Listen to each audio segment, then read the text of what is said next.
আজকের এই সন্ধ্যাকালীন সবার সম্মানিত সভাপতি আলাস এম এ রশিদ ভাই, মঞ্চে উপস্থিত আছেন আলাস সাদান আলী মন্ডল, মঞ্চে উপস্থিত আছেন আমাদের শ্রদ্ধেয় বড় ভাই আলহাজ নুরুল ইসলাম ভাই, মঞ্চে উপস্থিত আছেন আমার শ্রদ্ধেয় আরেক বড় ভাই আলাস শাহ আলম ভাই, আছেন ওবায়দ ভাই, আছেন মতি ভাই, আমার শ্রদ্ধেয় বড় ভাই হাসান আলী, মঞ্চে আছেন শাহজাহান মিয়া, সুলতান মাহমুদ, গুলজার ভাই সহ উপস্থিত আমার সহকর্মী, আমার সমস্ত সিএনএর নিয়ন্ত্রণ মানুষী সিএনএ এজেন্ট মালিক ভাইরা, আসসালামু আলাইকুম ওয়া রাহমাতুল্লাহ। আমরা যেমন অনেক বক্তব্য শুনেছি, আপনারা জানেন আমাদের কর্মস্থল ঢাকা কাস্টম হাউস, যেখানে আমাদের দিন রাত কাজ করতে হয়। আপনারা জানেন গত নির্বাচনের কাহিনী, গত নির্বাচন যেভাবে হয়েছে, আমাদের যে সমস্ত ভাইয়েরা নির্বাচিত হয়েছেন তারা প্রধান সভাপতি এবং সাধারণ সম্পাদক এই দুজনের দ্বারাই পরিচালিত হয় যে কোনো সংগঠন। সেই সংগঠন ঢাকা কাস্টমার অ্যাসোসিয়েশনের সেই সংগঠনের দুজন কর্ণধার যাদের নেতৃত্বে অ্যাসোসিয়েশন পরিচালিত হয়, সেই নেতৃত্বের দুইজন ব্যক্তি সিজনাল কার্ডের মতো কিছুদিন থাকে বাংলাদেশে, কিছুদিন থাকে আমেরিকা লন্ডনে, যার ফলে আমরা সাধারণ সদস্য যারা আছি বিভিন্ন সমস্যায় জর্জরিত হওয়ার পরেও আমাদের কোনো কাজ কাস্টম করতে আমরা আদায় করতে পারি না। আপনারা জানেন, লক্ষ্য করেন, আজ ঢাকা কাস্টমার অ্যাসোসিয়েশনের দোতলায় আমাদের একটি অফিস ছিল, সেই অফিসটিকে কাস্টম হাউস করতে কাস্টম কর্তৃপক্ষ সেটাকে এখান থেকে সরিয়ে দিয়েছে। আপনারা জানেন টিটিআই ছিল আমাদের রমরমা একটা অবস্থান, যেখানে আমাদের প্রতিনিয়ত কোলাহল ছিল। আজ দেখবেন সেখানে নীরব নিস্তব্ধ, কোটি কয়েক মানুষ সেখানে যাওয়া যাচ্ছে। আপনারা লক্ষ্য করে দেখবেন ঢাকা কাস্টম অ্যাসোসিয়েশন ভবনে আমাদের যে ভবনটি ছিল তার নিচতলায় আমরা কিছু লোকজন প্রায়ই বসতাম। গত নির্বাচনের পর থেকে অদ্যাবধি আমরা বসা ছিলাম। আমরা সেখানে বসি, তাদের মনে কষ্ট লাগে, তারা আমাদেরকে সেখান থেকে সরানোর জন্য সেই দোতলা থেকে নিচতলার আমাদের এই বসার রুম থেকে কাস্টম হাউস থেকে যারা চলে আসছে তাদেরকে ওখানে স্থান দিয়েছে। এটা না দিলেও তারা পারত, কারণ আমাদের বেলি রোডে জায়গা আছে, বেলি রোডে অফিস আছে, সেই সমস্ত অফিস বাদ দিয়ে তারা চারতলায় সমস্ত ভবনের চারতলায় সমস্ত কিছু জায়গাগুলো বিভিন্ন খণ্ড খণ্ড করে তারা দখল করে রেখে দিচ্ছে।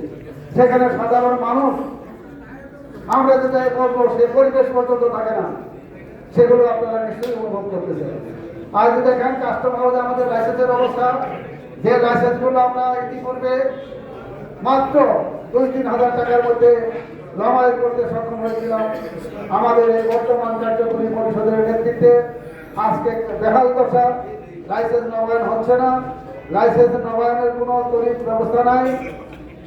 আমাদের শাহজাহান আলী মন্ডল কিছু কিছু জায়গায় সেই লাইসেন্সগুলোকে সেই সমস্যার সমাধান করে পারমিট সহ কিছু কাজকর্ম করে দিচ্ছেন, কিন্তু বর্তমান কার্যকরী পরিষদের কেউ এই সমস্ত লাইসেন্সের বিধিমালা, লাইসেন্সের কর্মকাণ্ড, লাইসেন্স নবায়ন, লাইসেন্সের প্রতি জরিমানা এসব বিষয়ে কোনো কর্ণপাত করছেন না। তা আমরা বিশ্বাস করি আমাদের অতীতে যে কমিটি ছিল, আগামীতে যদি শাহজাহান আলী মন্ডল সহ শাহজাহান আলী মন্ডলের সঙ্গে আরও যারা থাকবেন তাদেরকে নিয়ে যদি একটি প্যানেল আগামী নির্বাচনে ইনশাআল্লাহ জয় করতে হতে পারে, আশা করি সমস্ত সমস্যার সমাধান হবে ইনশাআল্লাহ।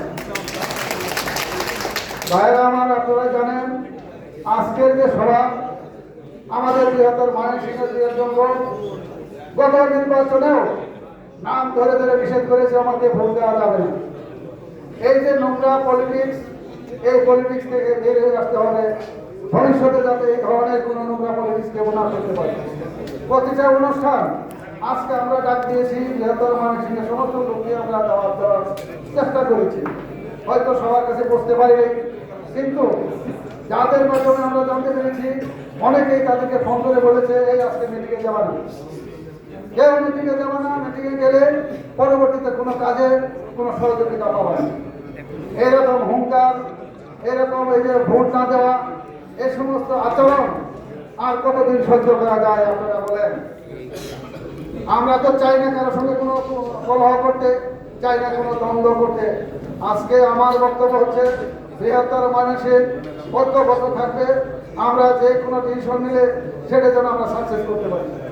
আমার এখানে শ্রদ্ধেয় বড় ভাইয়েরা আছেন, আপনারা লক্ষ্য করে দেখেন, নিশ্চয়ই অনুভব করতেছেন যে আমাদের মধ্যে বিভাজন সৃষ্টি করতে বেশি লোক না, 2-3 জন লোক বিভাজন সৃষ্টি করছে।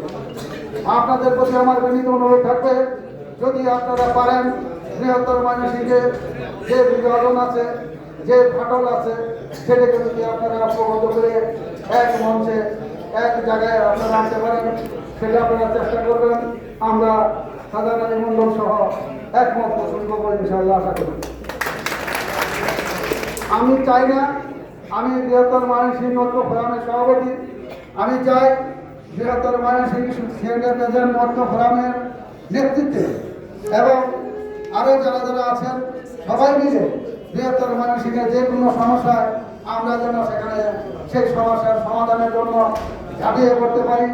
আমি সর্বদাই চেষ্টা করি বৃহত্তর ময়মনসিংহ ফোরাম তথা বৃহত্তর এলাকা, বৃহত্তর ময়মনসিংহের কোনো লোক কোথাও কোনো সমস্যা হলে আমরা যেন তৈরি করি সেখানে পাশে দাঁড়াইতে পারি।